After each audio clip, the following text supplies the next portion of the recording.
yoningga bormoqchi bo'lib yurdim. To'g'risini aytsam o'rtoq, bu ishni ishlab qiynalib ketdim. Meni ham yoningga olsang-chi. Olishga olaveraman-ku. Puling bormi? To'yga qilib qo'ygan ozgina pulim bor. O'tdi.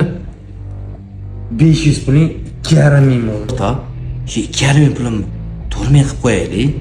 Stopingni bil bo'ldi. Qara, ish qilib o'zing o'ynab qo'ymagan. Ha, bo'ldi, xo'p. To'rtta yaxshi yetib ol. Tinchlikni kech bo'lganda telefon qilib voqima qilyapsan. O'rtoq, yordam bermasang bo'lmaydi. Oqizdingmi? O'rtoq, bilmay qoldim. Yordam bermasang bo'lmaydi. Men senga o'ynama degandim. Oxirgi marta. Aka, ertaga kelin qo'yni qorgani boramiz. Esizdagi, axir to'yimizga oz kelib qoldi. To'y bo'lmaydi.